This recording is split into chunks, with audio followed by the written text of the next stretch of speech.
Sumathi. Thank you very much, Chairperson, sir, for having given me this opportunity to speak on this anti-maritime piracy bill. At the outset, I would like to associate myself with the Honourable Member of the Parliament, Dr. Manish Tiwari, to change the nomenclature as Maritime Anti-Piracy Bill.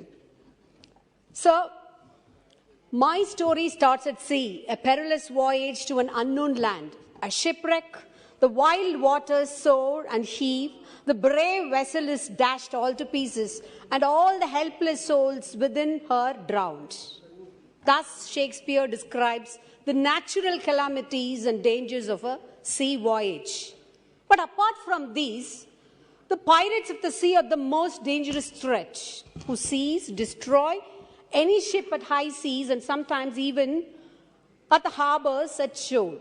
Also, they are involved in many other illegal activities like smuggling and slave trades. So the sea piracy mafia needs to be dealt with iron fist. And so I really appreciate our government's initiative to bell the cat legally through this bill.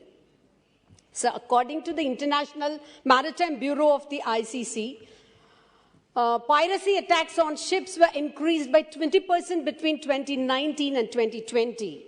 India is the largest stakeholder in maritime trade, having our crew and officers constitute nearby 10% of the global seafaring community.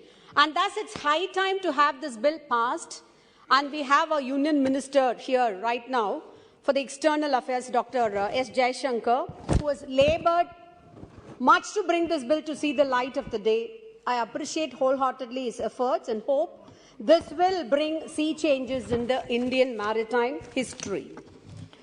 Sir, the Union is bringing the law as part of the commitment made by India while signing the United Nations Conventions on the Law of the Sea, UNCLOS, in 1982, and the UNCLOS was ratified by India in 1995.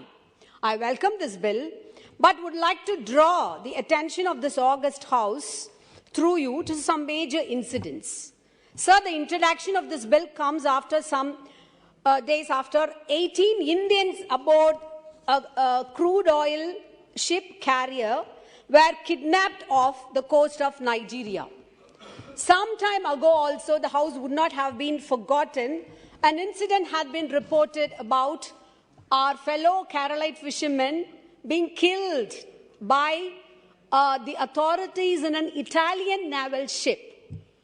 And since there was a lacuna in the legal system, much had been deliberated and spoken about, and even when we were waiting for the offenders to be punished, they were just let go, which was a very sad thing. And I'd like to bring those things, incidents, to the attention of this august House, because that's how this bill seems to be very, very important.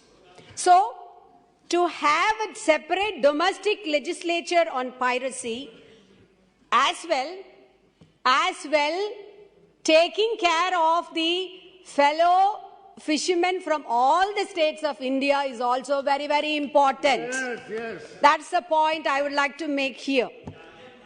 So far, we have to rely on the Indian Penal Code relating to the offence of wartime piracy in India, and the penal codes are only applicable up to territorial waters. Also, the international naval presence in the Gulf of Aden made the pirate to have a paradigm shift to east and southwards. So, everybody's eyes are now up to the southern part. I appreciate the initiative to pass this bill after so much mulling over and discussions from 2019 onwards, as have been pointed out by my esteemed colleagues. However, during the 15th Lok Sabha, a redrafted bill was presented and it was lapsed. So why I am just pointing out the detailed efforts is, while so much effort have been taken by the Union government, showing keen interest and evident interest to safeguard Indians, our trade and other seafaring activities, sheer neglect has been shown to our Tamilian fishermen throughout. Aren't we the sons of Bharat Mata, as you proudly say?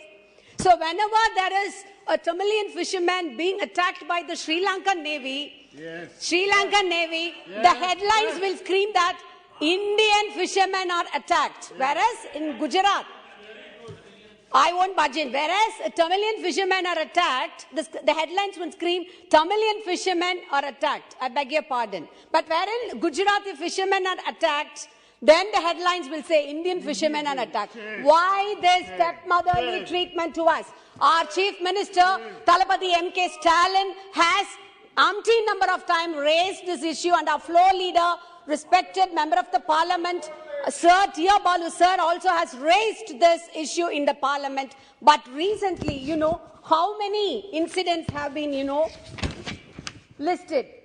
See, 600 fishermen have been killed in the recent times, and thousands of their fishing vessels seized and damaged, more than 600 in the last 30 years. But the government is not taking any stringent laws through legal actions rather than negotiations and table conferences and diplomatic talks. Also, sir, another important thing is, I would like to bring to your kind notices regarding the Kachativu.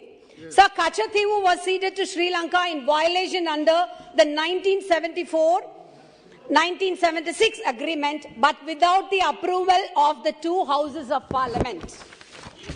Diplomatic efforts are of no avail considering the fishermen and other issues.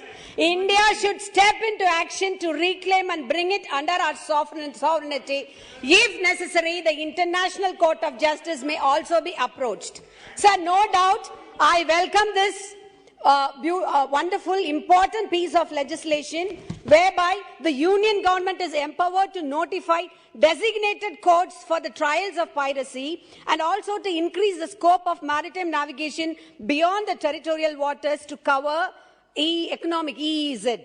So I have a request here to the union minister, kindly set up one or more courts of sessions in southern parts, especially in TamilNadu. Yes, yes. That is our kind request. Yes. Especially in TamilNadu should be set up.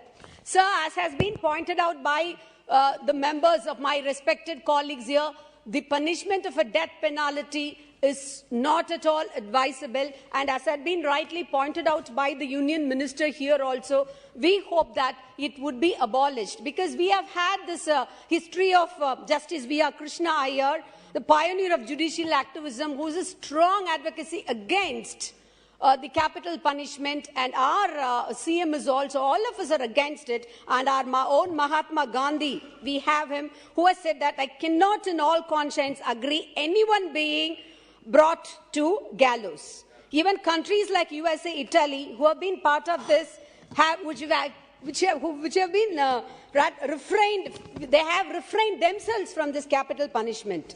Sir, I have a few suggestions also apart from this. The standing committee has stated the role, the one particular point, that the role of the state government has to be clearly defined. Yes. In order to emphasize and promote effective coordination mechanism. So kindly take that also into account.